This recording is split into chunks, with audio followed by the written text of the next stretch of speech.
Dudek. Once again, Diaz and Canes have killed it again in the offseason, but I'm also wait and see how I think he's taking a turn from you. How they do once again with loads of talent, major changes, and a weak schedule. The recipe for success is here. Let's see it on the field. No, I agree completely. It does need to be seen on the field.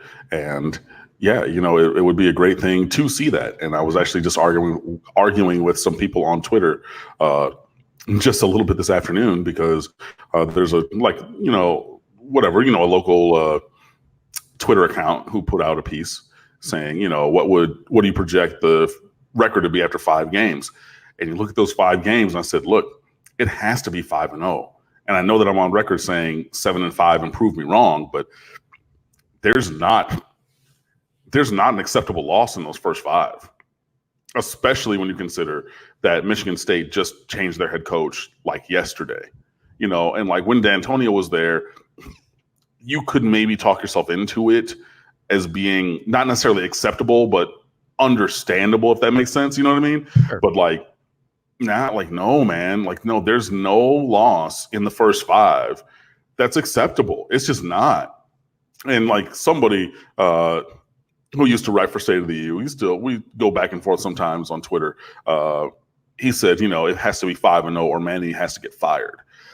I'm not there with it, but I'm not far away from that. And people are saying, 3-2. 3-2 in those first 5, you got to go. Like, no, wait.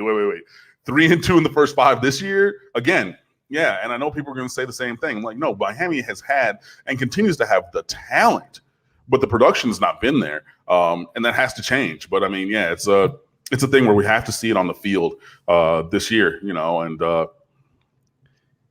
yeah, I want to be more –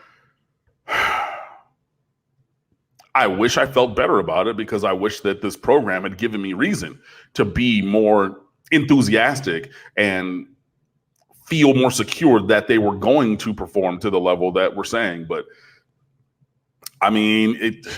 those first 5 got to be 5-0. They just do.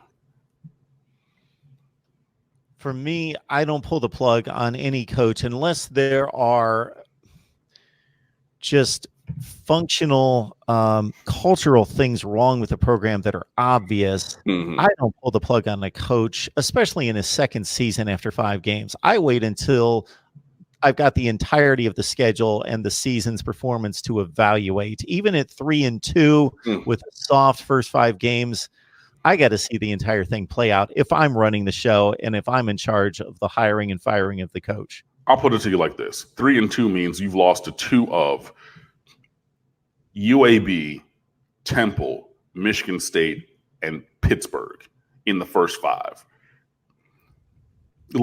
I hear you, but and okay. And this is the thing that I was talking about. I don't know if I said it on here or I said it on Twitter or somewhere else. I don't remember, but I understand where Alabama fans are coming from. They are insane, but they are focused on perfection and nothing less.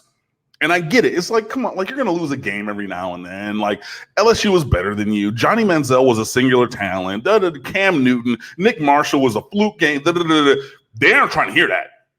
I'm not even there with it.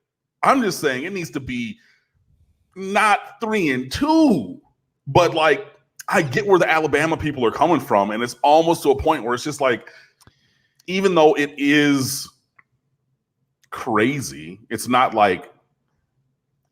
outwardly rational, but it's it is to the root of things rational. Wins are the only thing that matter. And 3-2 in the first 5, this year I can't, especially coming off the year that we just had. I can't do it. And you started to set the record straight on what we should expect out of Michigan State and who Michigan State is right now. So we need to get our minds out of 2015. Mark D'Antonio did an exceptional job building a program that was a top 10 program in the country for about 6 seasons. This Michigan State program and this Michigan State team is not that same program and team. They have played 500 football since 2016. They're coming off back-to-back 7 and 6 seasons, and that with a roster for Michigan State that this past season Michigan State underachieved grossly and they had 21 of 22 starters coming back. They were supposed to be really good, and they weren't. So this is not Michigan State circa 2015. I was saying this while you were absent there for a second. This is not a team, the program that finished in the top 5 to 10 in the nation for most of 6 consecutive seasons.